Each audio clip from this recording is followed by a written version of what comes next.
ఎడారిలో సెలయేర్లు డిసెంబర్ 9వ తేదీ.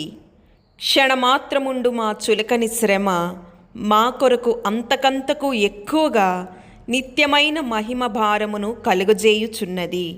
2వ కొరింథీయులకు రాసిన పత్రిక 4వ అధ్యాయము 17వ వచనం. మా కొరకు కలుగజేయుచున్నది అనే మాటల్ని గమనించండి.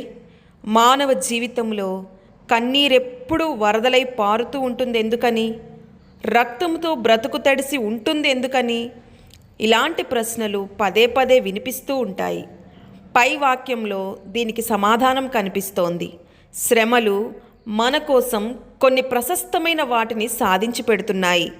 విజయ మార్గాన్నే కాక విజయ సాధన సూత్రాలను కూడా ఇవి మనకి నేర్పుతున్నాయి.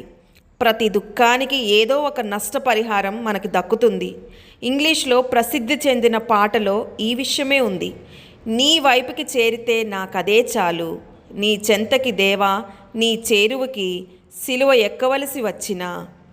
విచారపు కడుపు నుండే ఆనందం ఉద్భవిస్తుంది.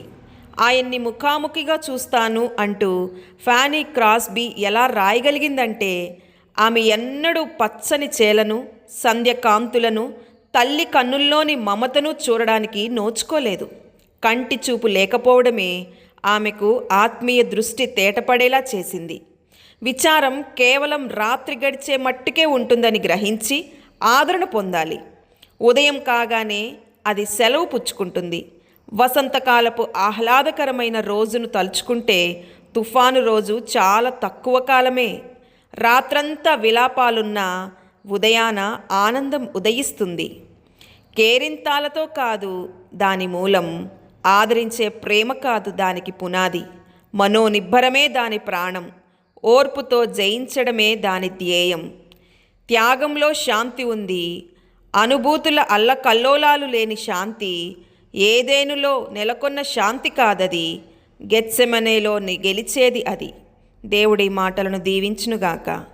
ఆమెన్.